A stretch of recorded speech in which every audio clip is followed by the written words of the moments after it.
In 1993, our father created the UFC to showcase the effectiveness of Jiu-Jitsu to the world. And now that every professional fighter has added it to their arsenal, we're breaking down precisely how they're using it so you can add it to yours. Henry Gracie. And to my immediate right, Brian T. City Ortega. If you don't recognize him, you better ask someone.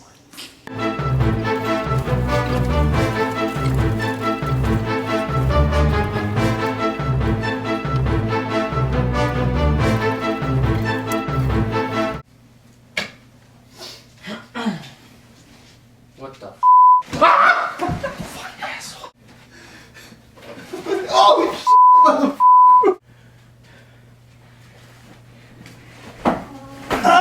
the fuck? Yeah, it's gonna go out tomorrow. They forgot to pick up. Oh no!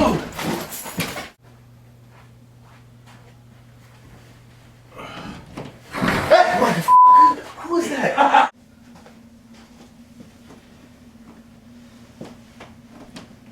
Oh my god! What the fuck?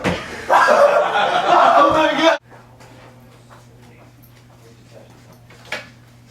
What's up, Chris? Hi, Bubba. Ah! What the f?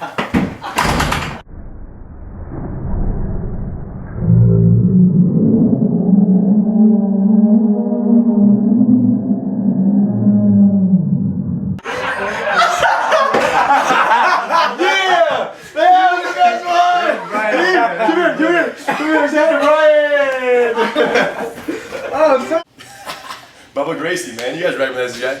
Best prank of all time. Listen, so the UFC on Fox 4 went down. And I thought I was going to get a good night's sleep. But I didn't. The tweets started coming in, the texts started coming in, the Facebook messages started cracking. And someone tweeted this, said, Henner, I don't even have to tell you. That's what the tweet was. Henner, I don't even have to tell you what to break down. Just do what you have to do. That was the tweet. And he was right. Joe Lauzon's triangle was off the I brought T-City. You guys, for those who don't know, T-City translates literally to Triangle City. Yeah. So the perfect partner for this breakdown, and it's all good, my friends. We're back. So Jamie Varner gets his power double leg, which he lands so beautifully, right? Wrestling, he dives in, he commits so wholeheartedly to the double leg that it's almost unstoppable. It has been for many of his opponents. And he gets it, third round, 250 left. Joe Lauzon gets taken down. He ends up with double kind of overhooks body lock, but he's on his butt. So it comes down this way, the double leg comes in, boom, boom, he shoots in, he goes. Boom, after they touch down, they end up in this situation right here. This hook is inside. Let me get the butterfly. So he's here. But Joe ends up with double overhooks. So this arm is somewhat trapped right next to my body. Look, as is the head. He's locked around the torso right here. He keeps the lock up and he stuffs, he stand by, he stuffs Jamie's head into the ground, and using this back butterfly hook over here, he lifts, and he lifts. And Jamie tries to base out, but Joe's hook lift is so nice, boom, that they touch down right here. Okay, let's rotate a little backwards, bro. Right here is where they end up. So Joe lands a sweep, beautiful butterfly guard, double overhook butterfly guard sweep, okay, from the left foot. As soon as he lands, he starts to get up to like a knee on stomach situation, but Jamie's having none of that. Jamie's having none of that, my friends. He's not gonna let Joe get the top position right here. So he starts to muscle up to his shoulder, freeze. And at this point, freeze right here. At this point, Joe lets go and starts to post up to throw in the back mount. Now, if this arm of his right here, take this arm out of the equation. If it would have come out, it would have been another back mount. 2 or 3 he had in round 2. It would have been the 3rd or 4th attempt in round 3, and he probably would have closed the deal because Jamie was getting too tired. But Jamie did not let the body go. And sometimes, Brian, wouldn't you agree it's important to know when to let go? Yeah. This was one of those times where letting go would have been wise. Because from here, anytime you have one hand posted on the mat and one hand aggressively hugging the opponent's body, you create the opportunity for these beautiful transitional triangles, we call them. Because you're not just in the guard, standard procedure, in the mount. You're in transition from one position to the next. And because the hand is posted, balance, connection, grab, and lock on the way down. Now Jamie ended up standing up. He was here, and immediately he was going for a knee in the butt. This little knee in the butt and pride. Try to duck your head out. He's gonna slip out. That's what he wanted. Great escape. Great triangle counter. Problem.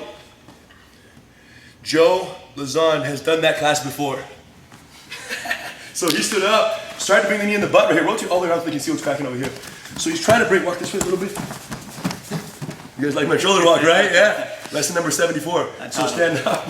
So the knee in the butt right here, look. Jamie's trying to push the knee and slip the head out. But Joe, understanding one thing. Joe understands that in order for Jamie to slip out, he must make his head and arm come together. Bring it in. Like this, so that they can slip out more easily. Go back. So what did Joe do? He didn't let this arm come in the middle. Stand up, knee in the butt right there. He didn't let this arm, bring it in.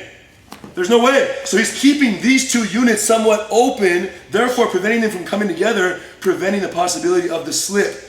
The knee and the knee slip triangle counter. So he's here. So he's purposely keeping this arm out. Well, most people here, what they'll do is try to clear the arm across. It's not necessary. Because Joe had the full lockup, you don't need to pull the arm across. You don't need to pull the arm across. Right? Do you pull the arm across? You don't need to pull the arm across. Thank you. Dang. You guys, if the triangle's fully locked, don't pull the arm across. The one exception is if Brian was huge, on your knees, bro, 360 pounds, and I couldn't lock it, then I would do stuff like this to help the lockup.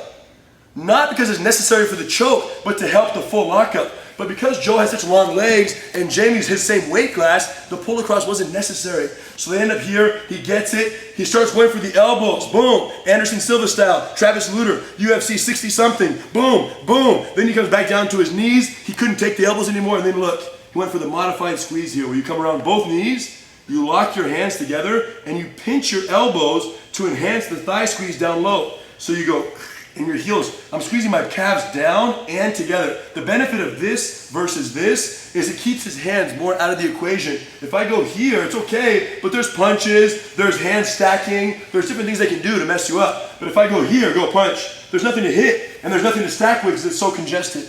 So it depends on who you're dealing with. And someone as clever as Jamie, Joe chose the right option, clearly, to finish that deal. So what do we learn from all this? Don't pull the arm across if you don't have to. If you have a full lockup, you're good to go. And more importantly, you have to know when to let go. Jamie tried to hold on to the body too long. Let's show him a few other examples of when letting go is the best option. T-City, for those who don't know, is also a professional fighter and undefeated. A lot of submission victories. T-City, Triangle City. One of the most beautiful triangles he caught in competition was off of a double ankle sweep from the guard. Very basic, but very beautiful. Show him the one you did. So I sweat right here, went for the double ankle sweep, and as I try to mount, look, the guy started getting up, and I just went like this. Boom, shot the triangle. Same finish, no problem.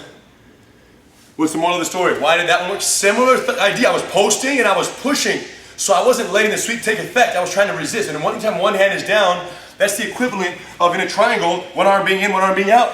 So any situation, there's a half guard variation here where you're underhook taking the back. As I whizzer the arm right here, Brian does a little whip up to his elbow, whip up, he gets up to his elbow, then his hand, his leg comes out, freeze. And from this situation here, this battle, Brian puts his leg over my back, slow, hip up. Look, I'm holding on to the whizzer, but I get caught here. Boom, catch the ankle, whip it around, and then clear the arms in or out depending on the type of opponent you're dealing with.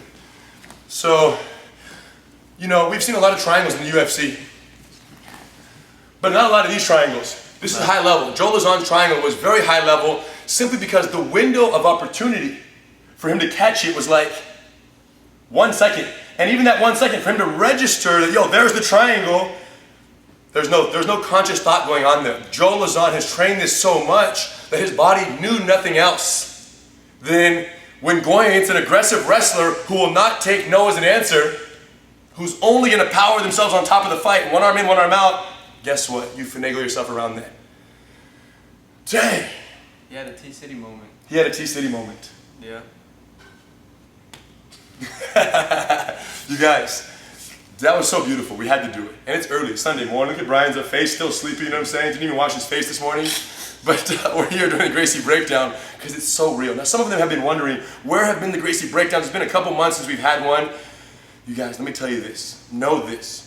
We have the Gracie Breakdown partnership with UFC now, so they're appearing on Fuel TV. We have our segments. They aren't as long. They're 2 or 3 minutes, and it's true that we have time limits on the Fuel. However, it's good for the general audience, not the jiu-jitsu, junkies that are out there right now. They're like, oh, give us every detail. You need to know every little thing so I can catch someone tomorrow when I'm sparring. So for the general audience, you guys, it's good.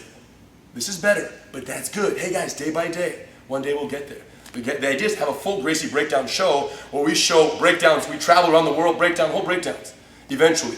Now, so that's what we've been doing, number one. Number two, the Sonnen versus Silva 2 fight is going to get a breakdown.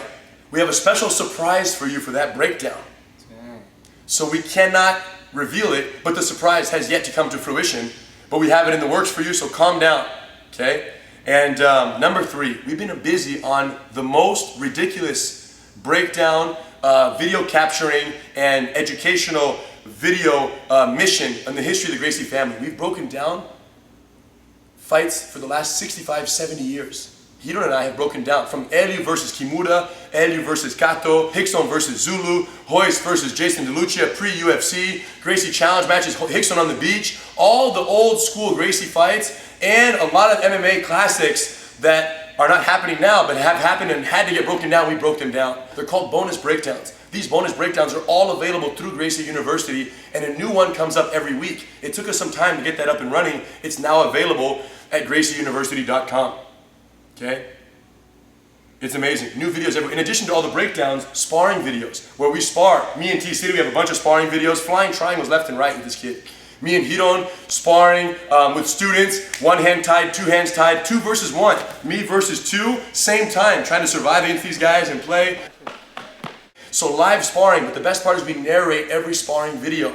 That's what we've been working on, so I've been very busy. And those are all ready to go, and they're all being released on Gracie University, one every week. And you can subscribe to get access to those every week. Great, so we've been busy, but we're back in the mix. Don't worry, we're not gonna leave you guys, it's all good. The winner for the last Gracie Breakdown, which was a couple months ago, was David Nunes. Okay, last Gracie Breakdown was a 1-month supply of Coconut One water, and a Pearl Weave Gracie ghee. Yes. Respect, thank you. So 1-month supply of the Coconut One coming out to David Nunes. Congratulations, bro, and the Pearl Weave. Now, the next Gracie giveaway, we thought, man, we've been gone for a while, so we have to make it good. We want to give a 1-year subscription to all the new bonus breakdowns and sparring videos. And we release new video every single week. 1-year subscription to this for one of you guys. Yeah, it's so real. So here's how we're going to do this. Leave a comment. Henderson or Jones. Does Henderson have a chance is the question. According to him, no. According to you, maybe. We'll find out. He's knocked out some pretty tough dudes. So we're going to find out. Henderson, yes or no? Does he have a chance? Leave your comment below. And if you leave a comment, you're automatically entered to win the 1-year Breakdown Plus subscription to Gracie University. If you're interested in finding out more about how to access those videos on your own, go to graciebreakdown.com. It'll take you straight to the page with all the information, and you can access all those. My friends, it's real. I should let you know, I have seminars coming up in Dallas this week, right now. Dallas. In the weeks to come, we have Washington, Oklahoma, Chicago, and several others. So go online the next month or two. We have seminars in all those locations. I'll be there. Hopefully I can meet you guys in person. We can keep it on the highest level. Until then,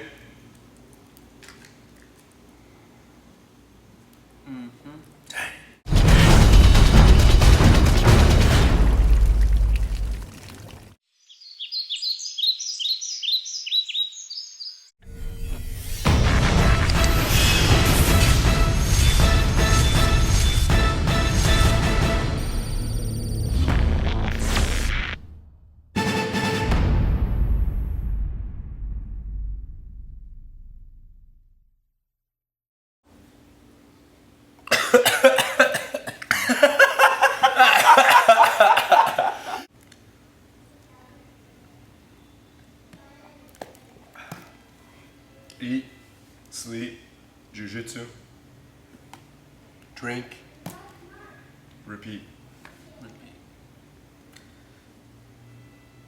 The Godfather.